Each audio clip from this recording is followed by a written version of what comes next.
Do you want to experience the world of Total Recall using 5th edition modern rules?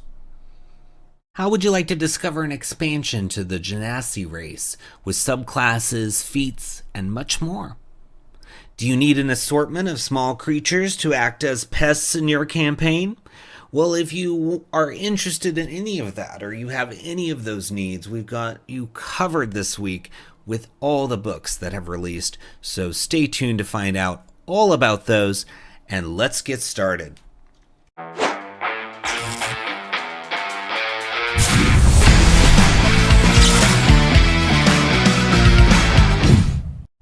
Hi, it's Splinterverse. Welcome to another episode of D&D New Releases, where we offer first impressions of new third-party products for Dungeons & Dragons. We cover a selection of titles from Dungeon Masters Guild and DriveThruRPG each week. The titles are presented in alphabetical order, and all of them are linked in the video description. Purchasing the books using those links helps the channel, but you can also support us by purchasing one of our best-selling books. Our newest release, Dragonlance Companion, offers 180 pages for players and DMs to bring the magical world of Krynn to life. And like many of our books, it's available in hardcover and digital format. Our Swarms of the Multiverse offers over 70 brand new creatures, including their associated swarms, instructions on how to make your own balanced swarms, and lots of bonus materials such as 4 new demiplanes. Our Feywild Companion offers 150 pages of Feywild fun for players and DMs alike. Also, our book, Fizban's Vault of Draconic Secrets, contains over 50 pages of dragon-themed player options, including a subclass for each class and much more.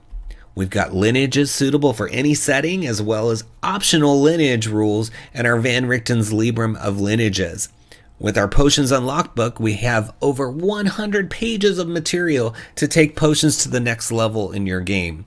Please support the channel by purchasing our books using the links in the video description. First, we have the Book of Vile Math for free on DM's Guild. It's 50 pages, and it's from Doug Strain, and it's not even a suggested price. It's just free. That's your only option. And I love the title because a lot of people struggle with math, so calling it Vile Math could be fun for some folks out there.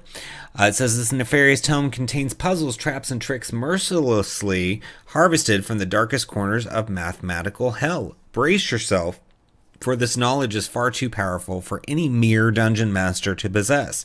Prepare to be plunged into a maelstrom of numerical wickedness, where reason trembles and logic quivers. Each chapter unveils a new circle of mathematical agony, a treacherous spiral of conundrums that threaten to tear apart the very fabric of rationality. Follow Dante through the 9 circles of mathematical hell and watch as your players are faced with their true nightmare, being called on in math class.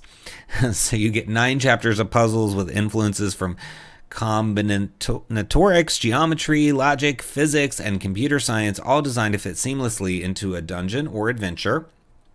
Detailed explanations and examples of actual cryptography techniques that you can use to hide secret messages. Difficulty levels to match puzzles for groups from novices to seasoned players. Bonus items and monsters incorporating mathematical concepts, and never before seen excerpts of Dante's voyage through the 9 circles of mathematical hell. So, whatever you want to use these for. If you want to use selections of it for a dungeon, maybe there's a few math problems in the dungeon, maybe you have a table full of math aficionados and they want to challenge themselves mathematically as they're playing the game. Maybe you have people that like to crunch numbers, and so maybe you add more crunch to your game just for them, and so this could be another way to bring in that math and really get people going. And there's always a need for puzzles and traps and tricks, right? So even if you just use one and maybe allow calculators, you could do that. So lots of options, but it's free. So even if you don't use it, it could be worth grabbing just to check it out. So it's cool how it's separated into those levels of mathematical hell. So you get kind of those references to the different realms, and it talks about the different kinds of math and things that you're going to encounter in each of those. And what's also nice is you get this table here in the early pages to adjust the difficulty. So if you want to work with any of the tiers of adventure play, you can do that easily by just taking a look here at the DCs that are needed. There's a section on raising stakes, so if you want to make it even more challenging, you can. This says the field of mathematics is vast and full of intricacies, puzzles, problems, and obscure facts waiting to be discovered. The puzzles presented in this guide are just a small subset of the many possibilities in this guide. So really, really cool. I love that. I mean, look at this. Already you've got these riddles. It says these riddles can be used at any time to inject a bit of mathematical knowledge and trivia into the adventure.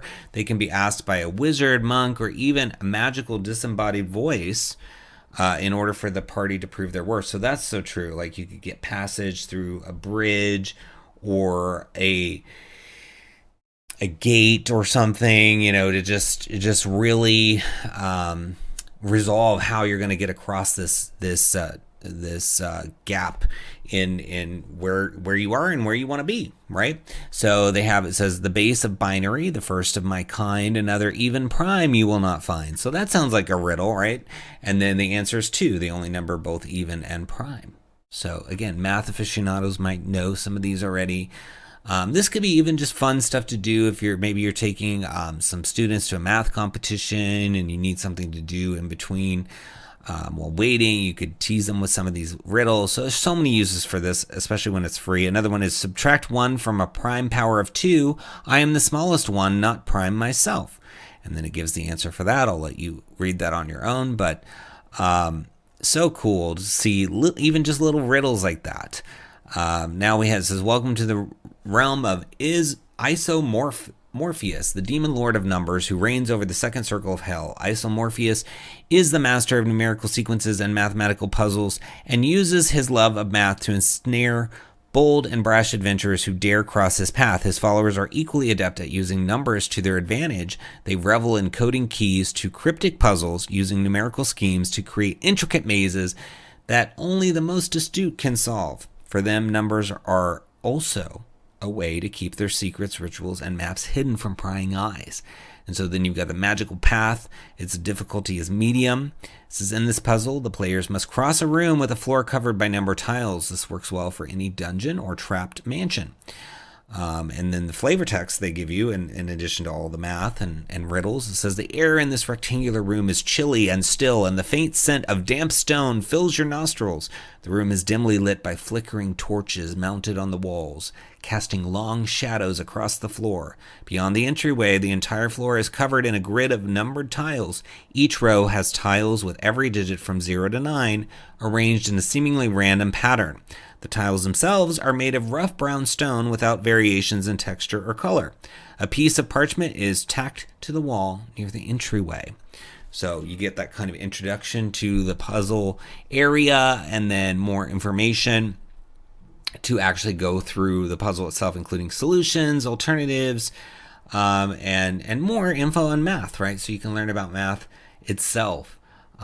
So you know, a lot of people have an aversion to math. This might make it fun for somebody too. So it doesn't have to be people that just like math. I mean, look at this one. It's got some fun little dots that looks like you have to connect to figure things out. So I think even people that aren't into math could either come to like some parts of math or at least have fun with the puzzles. Or you can find out who in the party is really good at math and wants to do this stuff, right? So very, very cool. And I really like this. I think it's a great book, and I love that it's free. So look for it in the video description links. It's under the Book of Vile Math. Give it a click. Next we have Desert Encounters Volume 1 from Verdigris Table and author Ryan Doyle. It's $2.49 for 10 pages, and it says many look out at the desert and see an empty expanse of shifting sands whose defining feature is its lack of features. But looks can be deceiving, as this region is actually teeming with life and there's plenty of value as well as danger to discover here. Very little is as it seems. Illusory cities and false oases lure unwary travelers to ruin. A new friend might be a shape-shifting skinwalker. A harmless plant might animate an attack. The very ground could open up to swallow you or erupt to unleash an unknown monster. That buried stone could be the remnants of a long lost empire. So you can find all sorts of things in the desert. I should know, I live in a desert, and it is not always what you would expect. So it's cool to see a book focusing on this terrain or environment type, however you want to think of it. And this is, again, part of a series. Vertigus Table has done forest, grassland, hills, mountains, etc. So, if whatever terrain you're operating in, you're going to have, it seems like, a book at some point from Vertigus to rely upon. So you get this table that kind of gives you the different options. You roll 2d6 and you find, what kind of encounters you're going to potentially have to deal with. And then you get the actual encounters themselves. So up here it says, Mirage of an Oasis with 1 Lamia and 3 Jackal Wearers in humanoid form, charm and trap travelers. So then we come down here, we read that, and it says, the false oasis. A stand of towering cottonwood trees are the tallest objects for miles around and the only source of shade for days. The shimmering light from the relentless desert sun reflecting off crystal clear waters further draw attention to the oasis. A pair of tents have been erected beneath the shadows and falling fluffy snow-like seeds of the cottonwoods. This idyllic oasis is actually the result of a permanent hallucinatory terrain spell, inscribed on an obelisk that rises out of the illusory water.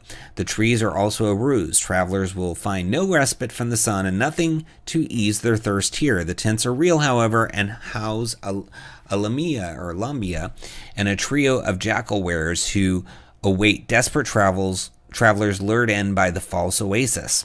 So I think that might be supposed to be Lamia. I'm not sure. Whether the characters rest here based on their own decision because they are charmed by the Lamia or fall asleep from the jackal wearer's gaze. When they awaken, they will be securely bound and confronted with these evil creatures' true forms. In singles or pairs, the characters will be compelled to provide entertainment through performances, storytelling, or skirmishing with each other. Xanth and her minions will tell the party failure to entertain them will result in the party being eaten.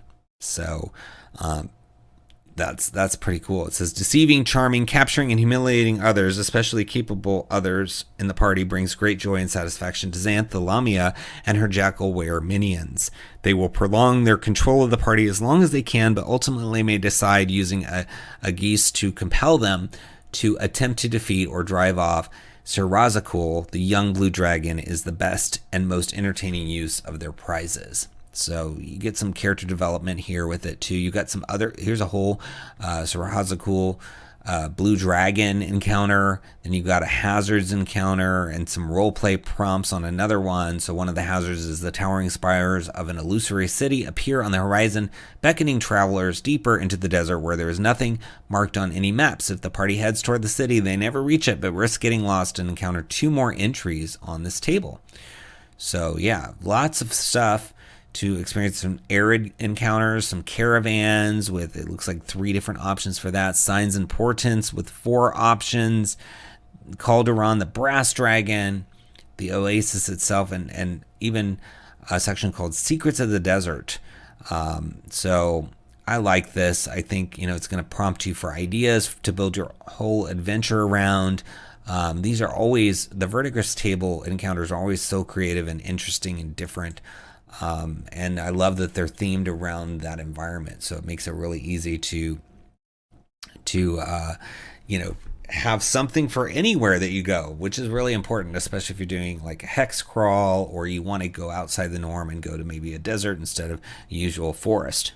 So check it out. It's under Desert Encounters Volume 1 in the links below. Give it a click.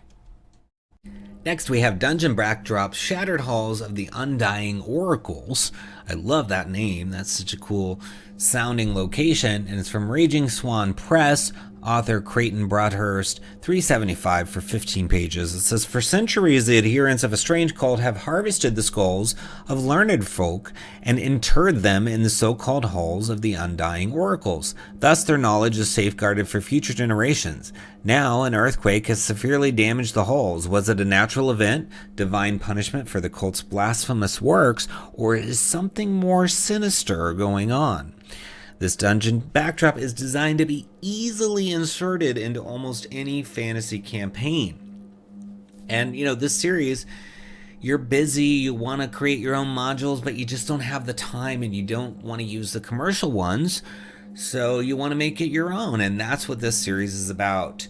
You use this dungeon backdrop title, and it gives you a fully fleshed out and lovingly detailed self-contained dungeon ready for you to use as you see fit. You can stock the dungeon with your own monsters and treasure, decide their backstory, and you're good to go. So the nice thing is you have the history of the location, which you can tie into the monsters that you select or not. Maybe you have some monsters you've been just dying to throw at your players, and so you need a place to put them, and you don't want to come up with all the backstory of why are they here, where did they come from. So you can just use this and then drop those monsters in there, and maybe they connect, maybe not, whatever you want to do. Maybe they just found this place and the history of the place is what happened before they got here, right?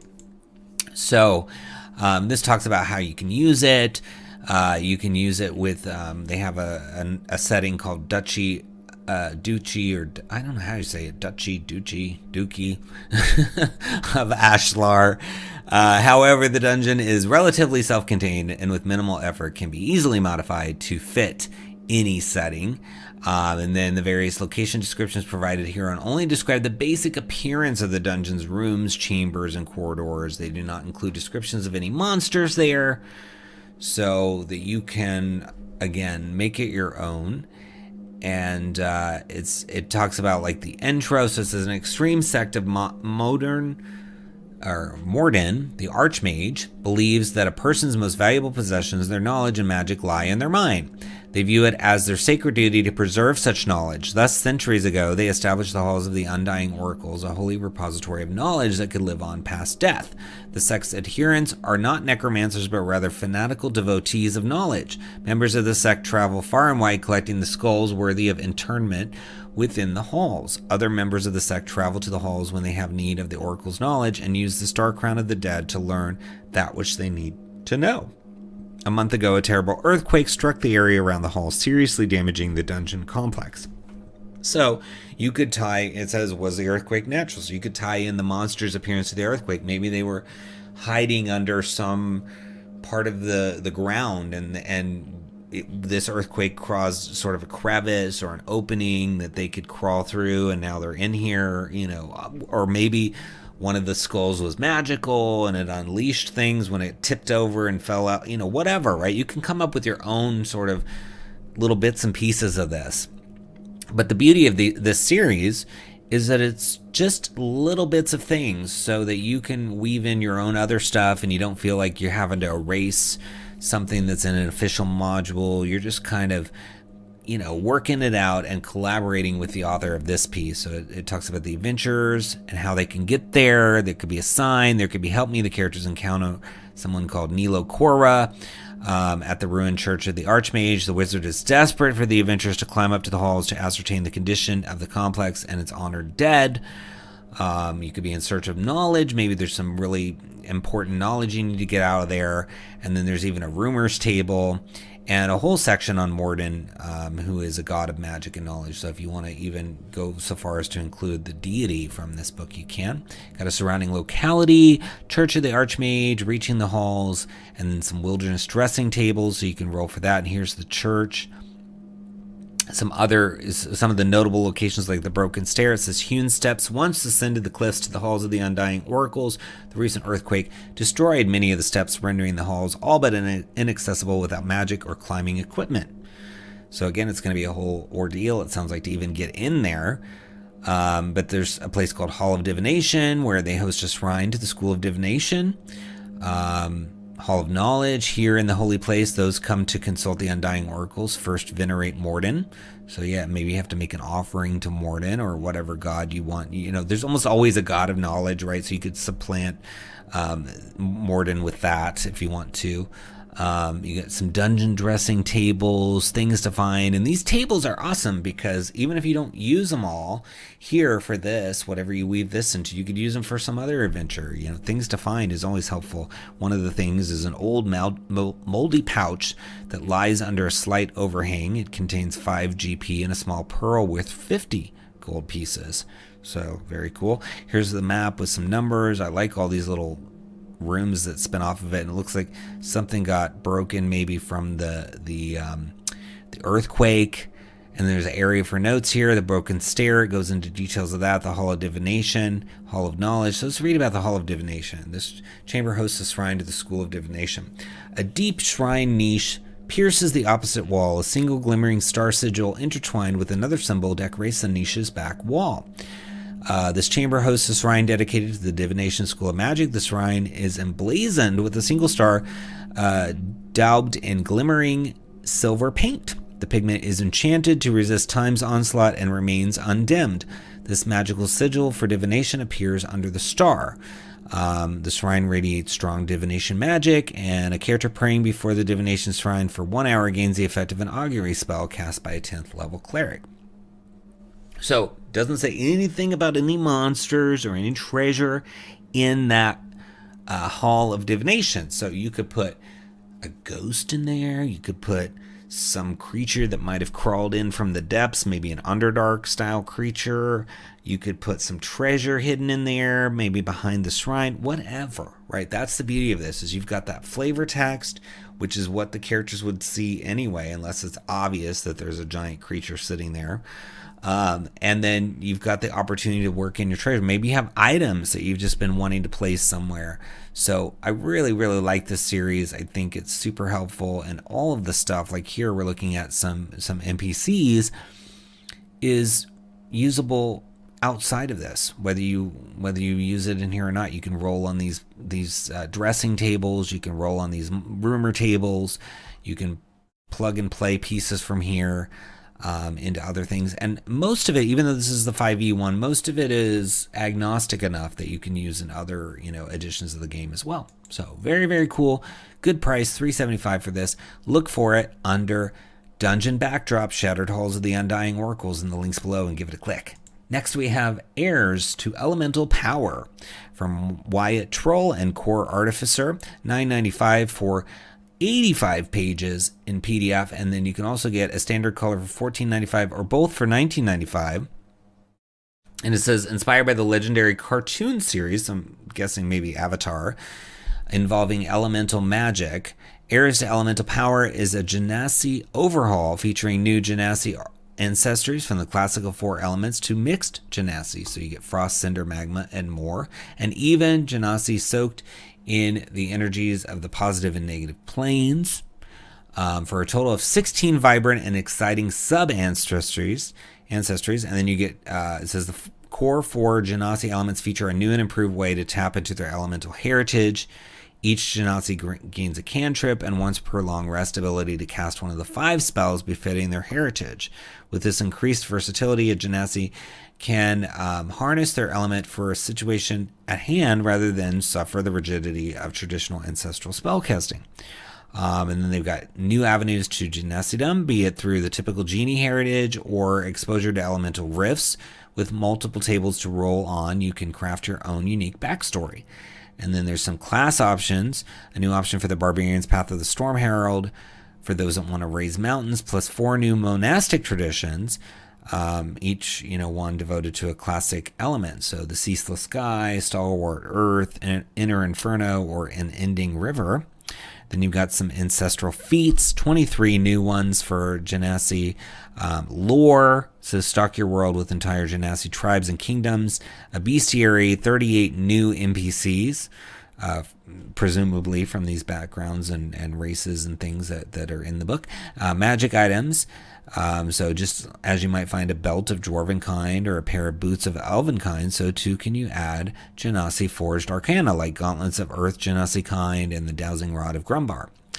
And then they've also got a 9th level spell that allows you to rip open a rift to an elemental plane and saturate the region with otherworldly energies. And, that's a spell you could even give to an enemy to cause some of these NPCs that are included to emerge. So looking now inside the book, it talks about how, the existing ones that are published in the Elemental Evil Player's Companion are a little underwhelming in some people's eyes. So they've really, gone through it and said, there's underwhelming statistics. The peculiar distribution of traits, at a minimum, all genasi should have an elemental cantrip, right? The limitations of a race's mechanical power, unlike the more mundane races, genasi could narratively tap into greater powers. However, most power in 5th edition is concentrated in classes, leaving little for a genasi character. So they've taken all this into consideration and started, giving you these different backgrounds and, heritages, races, whatever you want to call it. People are tweaking the names of that. Officially races, but we know it's a name that's in flux. So we've got Genasi sired. It says in most countries and worlds, a Genasi is likely to go their entire life without ever meeting another of their kind. When it does happen, it is an emotional event, for they can finally connect to another wayward soul who knows exactly what sort of ordeal they've been through. In this newfound spring, friendship and romance can bloom, and even a child may be born. Most Genasi sired children can claim a heroic legacy, as Genasi are often pushed into perilous lives of adventure. So it goes through, what the traits would be for half Genasi.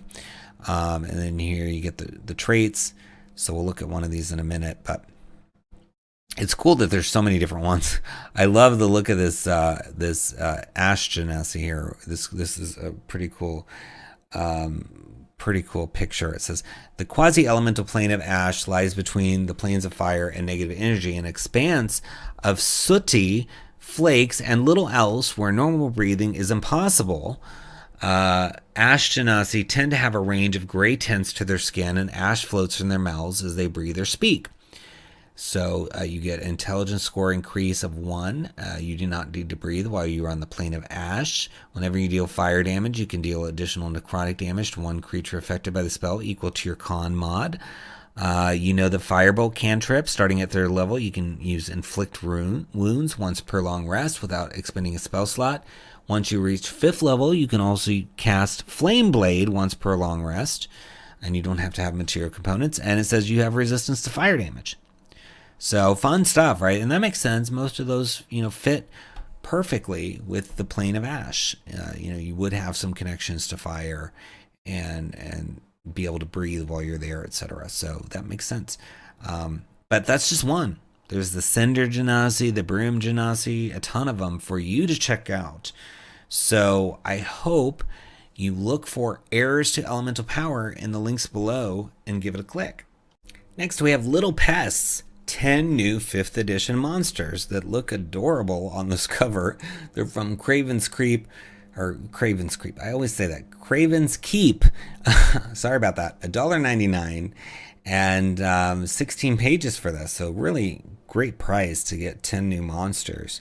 It says, watch your step around these small humanoids. They range from endlessly curious to completely bloodthirsty. Like the savage scourges summoned by dark magic from the Fey realm to destroy and maim others, or the strange tentacled flibs that feed off the mental energy of sentient creatures living in dark caverns. All the monsters in this pack were designed to give you some new options for low-level creature mobs or groups of unlikely allies for your players. Monsters include a range from CR 1-4 to 1. And they've got names like Arachnid, Bitbob, Bunyan, Flib, and Yelchin. So they sound cool. And I like that they're thinking about how they could be unlikely allies or just nuisances. I also really appreciate when creators list the CR range, because I think that's a big selling point. I'm not expecting these to be CR 20, right? They're pests, so I think the range here is fine. But we see a lot of titles on this channel that don't do that. So if you're a creator watching this and you make a bestiary of any kind, please give us that range on the page, because, sometimes people only play in certain tiers, and if you're not letting them know what range you're in, it could be hard for them to see if they can even incorporate your work. So here we go. We got the info, how to use the book, and then we get right into these adorable different ones. I like this artwork here for the bit bobs, so we're going to read about them. But you get this fun looking stat block. It's a CR 1/2. All the information on it. It has a lightning gun that is a recharge ability. It says this Bitbob fires a beam of lightning in a line that is 30 feet long and 5 feet wide. Each creature in the line must make a Dex saving throw, taking 7 lightning damage on a failed save or half as much damage on a successful one. It says Bitbobs are mischievous little folk who have a knack for building and sabotaging contraptions more often the latter. So they like to sabotage contraptions. Bitbobs create vast towns and settlements for themselves in the shadows of large urban centers. They venture out at night, gathering supplies for their quirky and strange devices that provide them with comforts, such as heat, running water, and even food production. Bitbobs can be quiet and humble or the bane of a metropolitan city, especially settlements with advanced infrastructure such as plumbing and gas. These cities with high Bitbob populations usually offer bounties to have colonies removed, leading to many Bitbob exterminators prowling the streets at night. So yeah, that's cool. I like that they can be a big nuisance, maybe, especially if you have a place with a lot of steampunk or mechanical things going on, or maybe it's even a demi-plane with lots of constructs and mechanical stuff. A Bitbob infestation could be a reason for adventurers to be called. It could be a problem, or it could even be that, maybe the Bitbobs aren't the problem, but they think they're the problem, right? And so the Bitbobs are getting hunted down, and the characters discover this, and they realize it's some other problem that's ruining all the mechanical stuff, and so maybe they have to get between the sort of Bitbob bounty hunters and these little Bitbob creatures. So many different ways you can go, and really they're all going to be adorable, because look at this picture. And then here you've got these arachnids that are like these cute little spider guys and gals and others. So fun stuff. I always like what Craven's Keep gets up to, because they have such a cool art style and fun ideas. So look for it under Little Pests in the links below and give it a click. Next we have The Ooze That Ate the Moon by Peter Jura. It's $9.99 for 74 pages. It says the moon is turning green. A colossal tide of green slime has begun to engulf it, threatening to dissolve it entirely. As it does so, a tide of demonic madness begins to engulf the lands below. As the green shadow flows across the night sky, the world turns mad. The source? An insane cult of plasmoids dedicated to Jubilex, the demon lord of oozes and slimes. Soon the moon may be gone, the first part of a mad plan to dissolve the multiverse into the primordial slime of the abyss. If only some heroes could appear before it's too late. So true. And it says it's a Spelljammer based campaign. And it says an investigative high-orbit pulp thriller paired with the wacky zaniness of Spelljammer, and every playthrough is likely to be different. It's designed for 4 characters of 9th or 10th level and can be run in 3 to 6 3-hour sessions or 2 to 3 longer ones. It can be run as a multi-session one-shot as part of an ongoing campaign. It fits perfectly after the events of Light of Zarixis, which is the module that comes with the Spelljammer box set, but is written so it can be easily incorporated into any non-Spelljammer campaign as well. But it says it does require the 5th edition Spelljammer box set to run, so keep that in mind. Its gameplay is based around investigation and role-playing with a good smattering of combat in the latter acts. The climax of the adventure presents the players with a problem that has no clear solution. They'll have to use their wits and resources to overcome it, but can they do so in time? That's the question. So you've got all kinds of stuff, like a flying saucer piloted by plasmoid cultists, an entire city affected by the madness of Jubilex, a reclusive astronomer, an erratic lunar dragon. I mean, you're going to get to use a lot of the stuff that you maybe didn't get to touch in your Spelljammer campaign if you ran that box set stuff. But tons of ways to even incorporate into the Dungeon of the Mad Maze. Encounters and chapters formatted for easy reference. I mean, just all around sounds really good. You can see how it's set up here with the part 1, part 2, part 3, part 4, and an aftermath, and an appendix with stuff that you need. And it talks about, if you want to use the moon in Forgotten Realms or the moon in Spelljammer, where are you getting this moon? You got to have a moon. It's built around that. It's in the title. The Ooze that ate the moon, right? So you get to go through that, and then this gives you the synopsis and the hooks, and a cast of characters like Astrid Lightsilver, Jubilex Jr., Wyatt the Priest, and Birdbeard the Druid.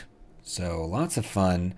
I think it's going to be really cool to read through this whole thing if you get it, and just kind of see, how the Ooze plays into everything, because Jubilex is here, and it seems like there's going to be a lot of like plasma and plasmoid and different things in here as I'm scrolling through.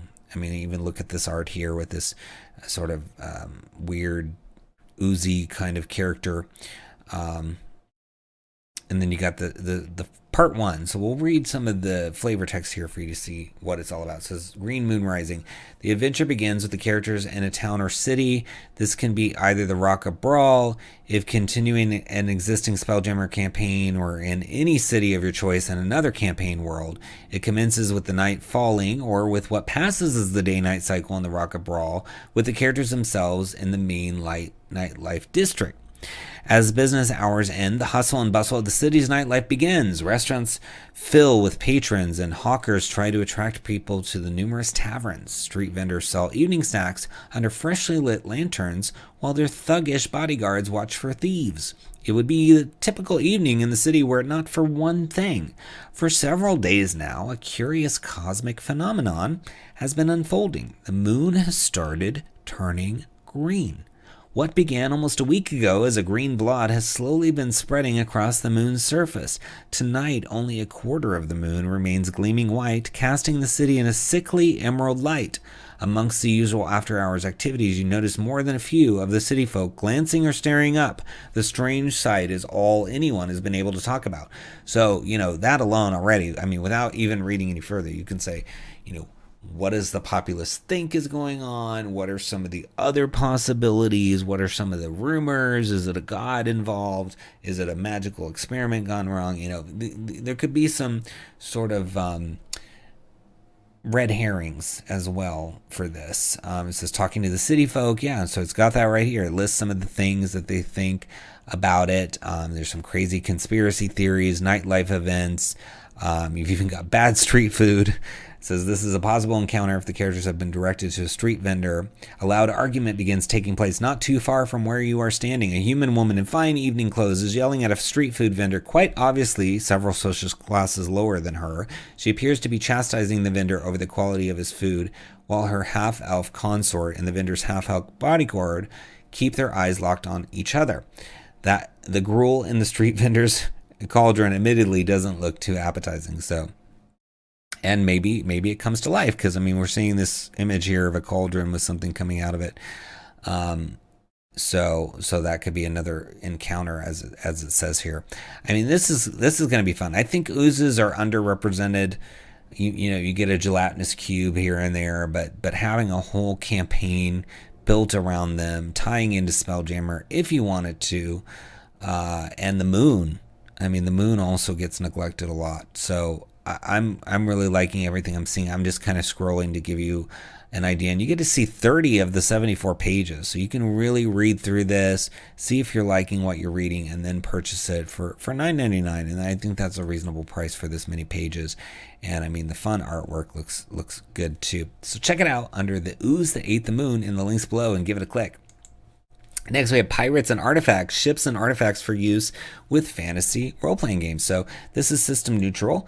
It's from Diego Pisa Artworks, $5.49 for 31 pages. It says it brings new artifacts and trinkets, blessed or cursed items that once belonged to prominent pirates and are now considered lost.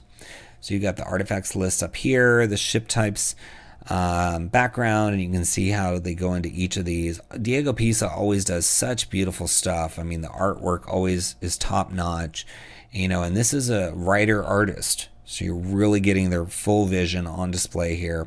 20 new pirate artifacts, 10 pirate adventure hooks, new fantasy ships and captain ideas, rumors and lore about the world of pirates, a 2-page setting idea called the Ocean Nation, and then a bunch of artifacts like Shooter Ivy, Crow's Nest, Letter of the Sea, Wooden Leg, Bottle of Rum, Organ of the Sinking, and then some ship types like battleships, monster ships, wind ships, boats, townships, and merchant ships. So if you need some ships, that's going to give you some options for that as well. But looking inside, you get to see 11 of those 31 pages. And again, the artwork is just always beautiful. And I've looked at a number of Diego's works on this show, and every time I'm impressed. So it's a mini setting concept here with the Ocean Nation that you can use if you want to give homes to all this. There's even some D10 table of plot hooks to explore, and then it gets into the pirate artifacts. So this first one, this is just the intro on how everything is laid out, but then the first one's called Shooter Ivy. It says, Elena Ivyless was not the kind of pirate we are used to. Her ship, the Healing Dome, had a different mission to carry on her parents' work, offering treatment, food, and lodging for the castaways. Whenever she knew about a fight in the ocean or a ship that did not make its scheduled return, Ivyless and her helpers set off on a journey in search of them. Many were saved by their work, but not all repaid with the same consideration. After being healed and strengthened, Captain Laghilt and his 2 men took control of the Healing Dome. They bound her 2 helpers to sell into slavery, leaving Ivyless to die on a deserted island with a pistol charged with a single shot, as usual for marooners. It was the second day without water or food. She knew the end was coming. In a fit of rage and desperation for not having protected her helpers, instead of using it to end her life as Laghilt longed, Ivyless pointed the pistol at the horizon, closed her eyes, and fired. 1 day later, she had blurry vision passing out soon after the Healing Dome was docking on the island, probably a trick of her mind, she thought. But she awoke 2 days later aboard her ship when she learned what had happened. You won't believe it. At one point, the sound of a shot rang out in the air. Laghilt died shortly after. While his men were looking for the responsible assassin, we managed to free ourselves and knock them out. So, this Ivyless character just randomly fires a shot and takes out the enemy. That's a great story. I love that. See how creative Diego is? And then you've got this artwork by Diego as well for the Shooter Ivy. And it says this gun became an artifact the very moment Ivyless cared more for her helpers than her own life. Its reach has no boundaries. When a shot is fired, the initial blast seemingly stops earlier than expected, almost as if the shot had missed. But if you think of an individual or an object while firing, the shot will reach them wherever they may be. So that's cool, right? That's a really fun story. And it says, as an action, this gun will perform a surefire that doubles the weapon's damage. The target will also begin to bleed, losing half the weapon's damage at the start of its turn until the injury is treated. And then there's some other little items on here. It says the Crow's Nest, the coup de grace, and then you get the Griffin's Ghost Sword. And I mean, we just read one. Look at this, the Pildover's Hat of Secrets. I mean, right out of the gate, a really fun, interesting story. I would love to tell that to players if I was a DM, or let them discover it somehow, read it in a book or something, because that's just a fun story, and that's par for the course with Diego Pisa. So you want to make sure you're checking out Diego's work, and this is no exception. It's under Pirates and Artifacts in the links below. Give it a click. Next, we have the Psionicist Class from Scott Bean and Dragon Rock Games, $9.99 for 122 pages. And it says this price has been reduced so that nobody misses out on this. It says, unleash your inner power. The Psionicist Class is a versatile and powerful class that allows you to manipulate the world around you with your mind. You get 6 unique disciplines to choose from. You can tailor the Psionicist to your preferred playstyle. You can become a force to be reckoned with your psionic powers. You can dominate the battlefield, solve mysteries, and even travel through time and space. The Psionicist class is perfect for players who are looking for a challenging and rewarding role-playing experience. So, cool. And yeah, I mean, psionics is kind of neglected 5th edition, if we're being honest. So this is another book that's going to give you options with psionics, so you can explore and really bring it to life. I mean, there's probably players that you may know that are used to dealing with psionics from older editions, and they maybe miss it, and this is a way you can bring that in for them. But I'm just kind of doing a quick scroll through so you can see all the different things that are in here, the different disciplines, to represent the different styles of playing with psionics as a psionicist, because you have to have subclasses. And I love that, again, that there's 6. I get a little disappointed when I see a new class and there's only like 3 subclasses, because I'm like, okay, how are you going to compete with, one of the core classes that has 20 some subclasses? I mean, it's just going to be much harder sell for people. I mean, if those 3 are good, I guess it's no problem, but they're probably going to do it once, maybe twice. They're not going to play over and over the same new class, because there's just not a lot of options. But here, in this case, there's 6, so that's good. So you get psionic cantrips, psionic power points, shows all the different costs here. And you have to specialize in a discipline, but at 2nd level, you gain the capacity to channel your psionic energies to fuel supernatural effects. You begin with 3 such effects: Mind Thrust, Thought Shield, and 1 determined by your discipline. When you use your psionic surge, you choose which effect to generate. You must then finish a short or long rest to use your psionic surge again. Some psionic surge effects necessitate saving throws. When you use such an effect from this class, the DC equals your psionic power DC, which is over here on the left.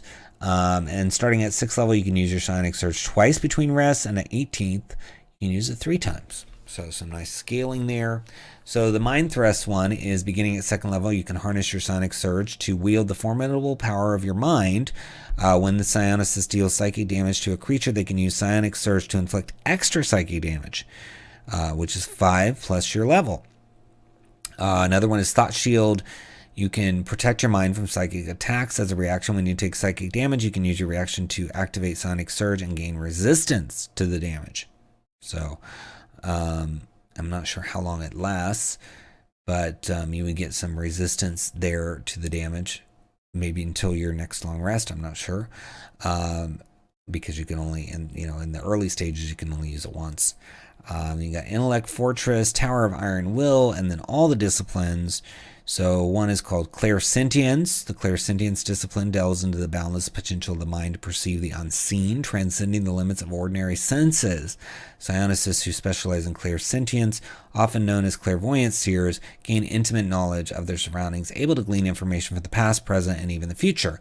For some practitioners, clairsentience is a responsibility, offering insight into the nature of the world and helping others with their newfound knowledge. Others may see it as a means to gain power, using their heightened perception to manipulate events and people to their advantage. So yeah, that sounds like it could be a fun subclass. Metapsionics. The metapsionics discipline represents the pinnacle of psionic self-mastery, as those who delve into its secrets learn to manipulate the very fabric of psionic energy. Psionicists who specialize in this discipline become experts at enhancing, extending, and refining their own powers and those of their allies, turning raw psionic potential into a versatile and potent force. Their deep understanding of the intricate workings of psionic energy allows them to push beyond the limits of what is thought to be possible, weaving their powers into a tapestry of overwhelming force or subtle manipulation. Yeah, these sound really interesting and different. We don't have time to delve into all the different little abilities, but hopefully you can come read through these yourself. There's another one called psychokinesis, psychometabolism, and psychoportation. So probably more of like a teleportation style. So it looks like different styles of play are supported as well. But yeah, you're getting to see a good chunk of the Psionicist class here in that preview, and I hope you come and read a lot more of it and consider adding it to your games. It's under the Psionicist in the links below. Give it a click. Next, we have Rotmother's Rhyme from Cackling Slayers. It's $4.99 suggested price for 20 pages, and it is an adventure. It says, tasked with finding a missing nobleman, the characters journey into the swampy heart of the forest. They uncover the tragic fate of a secluded forest gnome community and learn that the only one who can provide answers is a wicked entity spoken of in hushed whispers. It's an original 6 to 8 hour play-tested adventure for 3 to 5 characters at level 4. It's an engaging, dark, yet quirky fairy tale inspired by Baba Yaga folklore. 10 brand new Hagalicious Wondrous items. Fully fleshed out green hag villain that's a blast to impersonate, and it takes place in the Forgotten Realms, but it's easily adaptable to other settings. You can see some of the fun art here. So let's look inside, and so they're kind of encounter locations, it looks like, so it's kind of, you get to pick where you go, and ultimately you end up at the lair, it looks like, the Rotmother.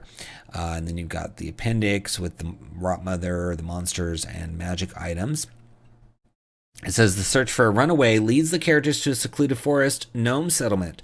There, they discover that the young man has fallen into the clutches of a wicked entity, only spoken of in hushed tones, the green hag residing in the mists of the Blight Marsh. So yeah, that's kind of how things get going. It says the adventure can be located in any dense forest with temperate climate like the Neverwinter Wood. And it talks about the impact of being in that area, language barrier.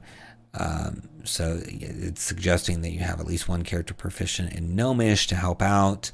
And it shows you the locations on the map here. It starts with the Eerie Lights, and then you deal with Gnome Village,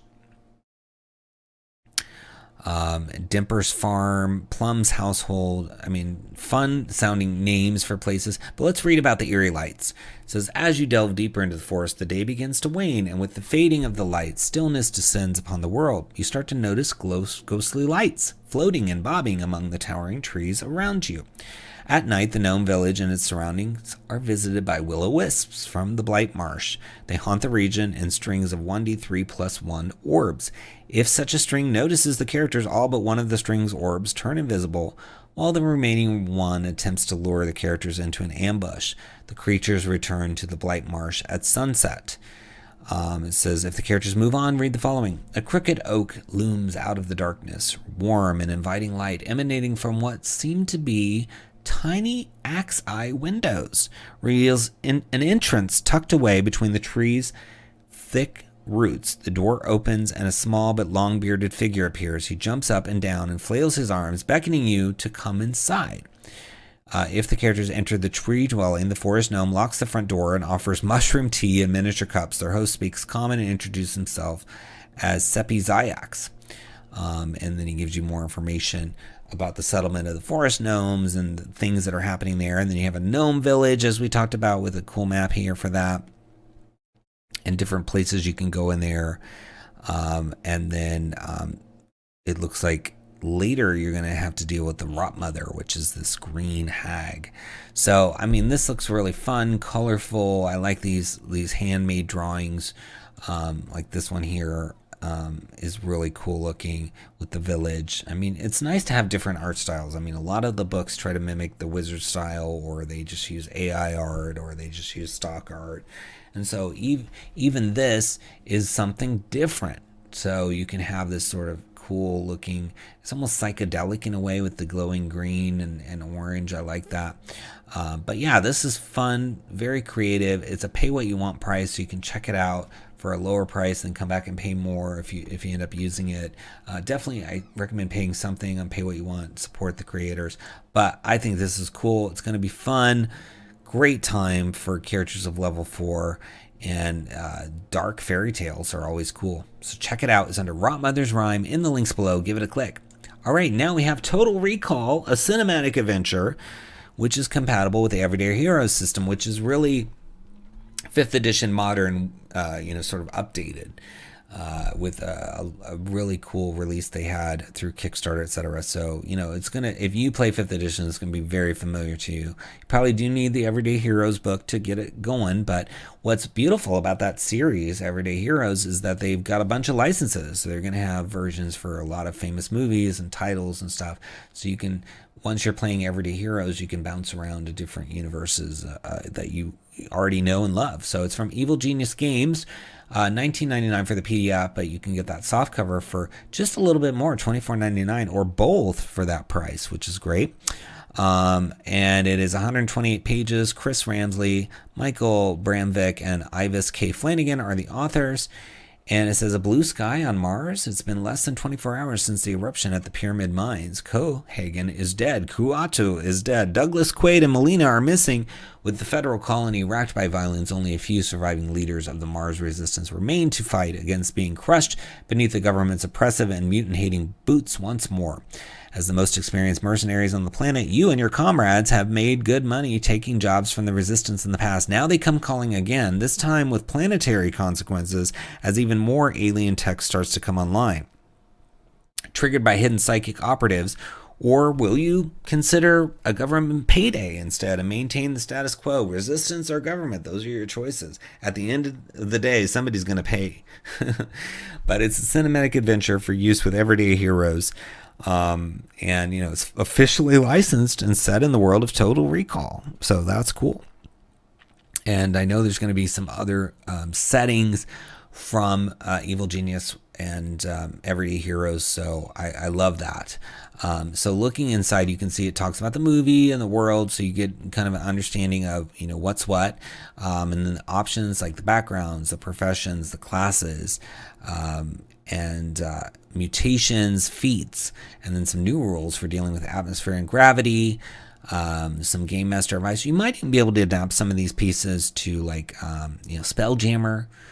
It says, by the year 2084, humanity has expanded across the solar system with colonies on most planets or their moons for the more gaseous worlds. Cruise ships sail between worlds, carrying the wealthy to exotic vacation spots. For the rest of us, there's Recall, a company, or Recall, I should say, a company that implants memories of incredible vacations without all the hassle and expense of the real thing. And it talks about, kind of setting things up, and here's where it goes into the movie and the world. The movie is loosely based on the short story. So yeah, it's kind of giving you some backstory, so you can figure out, are you going to lean more towards the short story, the movie, the remake? What are you going to do? Because you can make this your own, right? It's probably licensed for the movie, but you can twist it to be for something else. That's the beauty of games like this, right? You can make them your own. So here's the pyramid mine. It's giving you information on that. Some other planets in the area that you might experience. This is on Mars, but it talks about Venus, the moon, Saturn, Neptune, all that stuff. Terminology you might need to know. And then you get into the hero options. So you can be a mutant. You can have a mutant legacy background. Some new professions, which give you, basically some traits like a race would.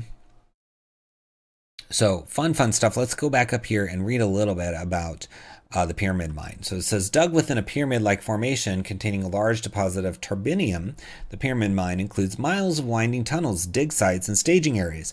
Most of the active mine is kept sealed and pressurized, but many older tunnels have been left to disrepair. Some portions of the mine are accessible from outside, but the main entrances run all the way to the colony. The northern block actively studies the massive alien structure beneath the mine.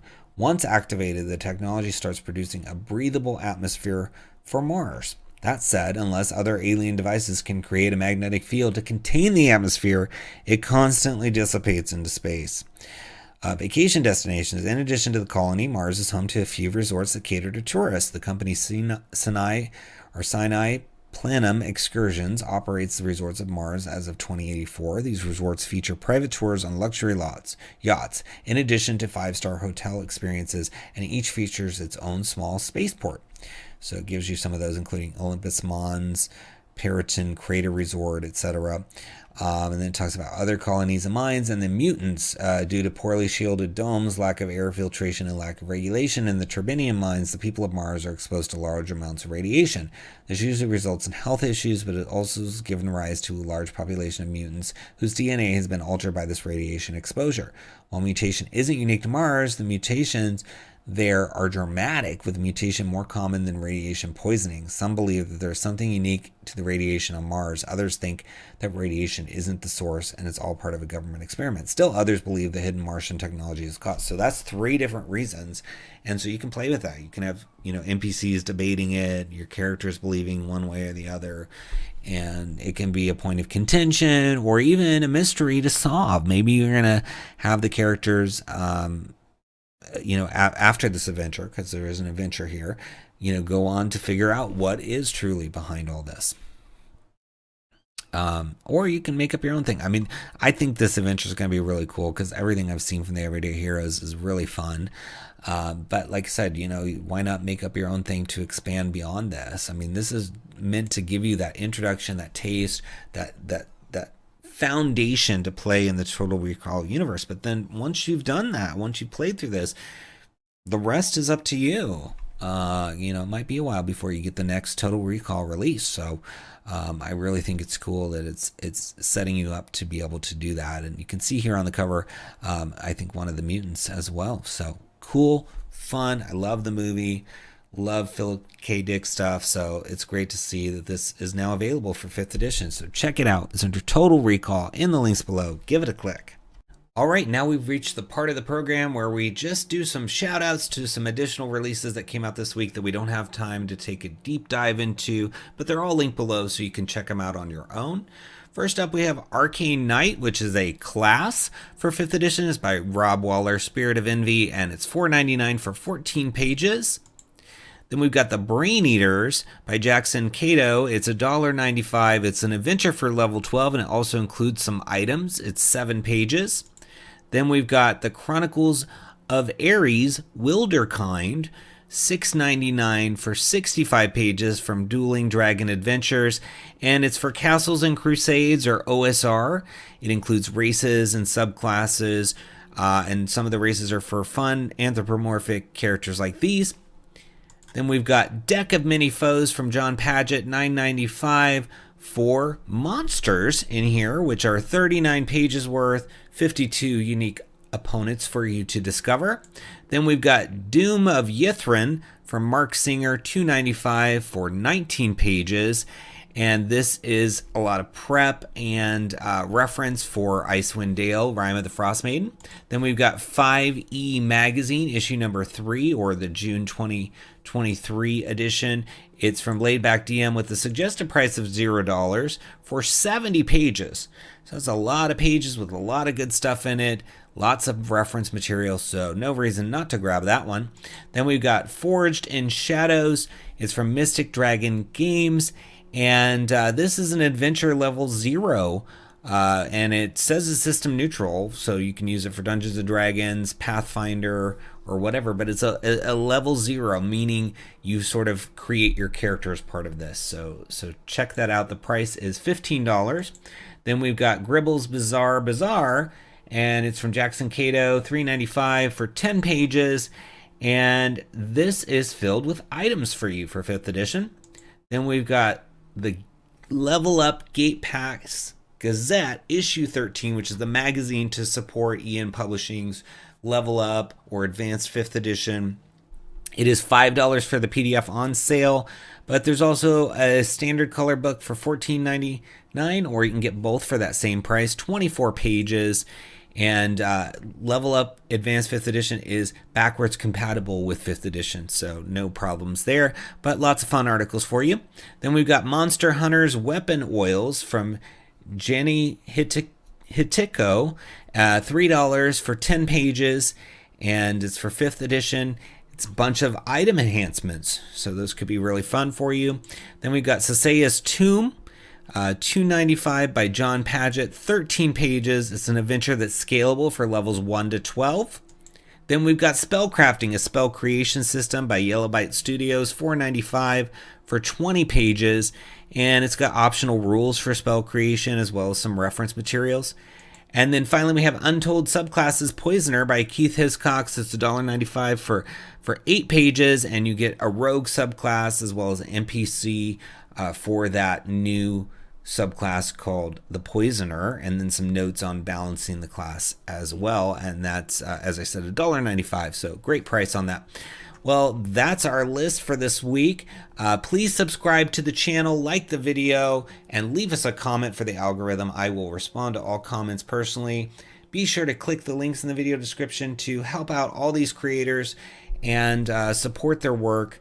And if you purchase anything after you click any of those links, you're going to help support the channel through a small affiliate fee. So we love it when you bookmark one of those links so that you can do your shopping after having, supported the affiliate link by clicking on it. So that's a big help. You can also look at our books that we put out. We've done 7 of those. They're linked in the video description, or you can go to splinterverse.com and read out about all of those. We have a 2-book Kickstarter coming out later this year. It's a campaign setting with an adventure, and it's unlike any other, so I can't wait to detail that for you. But the art and what I've seen so far, it looks amazing. So you're going to want to make sure you're following us everywhere at Splinterverse so you can be the first to know about that and get in there and get some of the details about what we're up to. It's really, really going to be fun. Now we come to the point where I tell you a tip for those out there doing creative work. So a couple of things. First, make sure you're balancing your time between your project and your life. If you spend too much time on your project and not enough time on your life, you're gonna burn out and not want to do it again. So you got to make sure you take breaks, you spend some time for yourself. If you're having the opposite problem where you're not spending enough time on your work, it's likely due to some unrealistic expectations. If you tell yourself, okay, on Saturday, I'm going to work on my project and I'm going to write 11 chapters, that's probably not going to happen. So you need to be more realistic, give yourself realistic goals, and see how you do.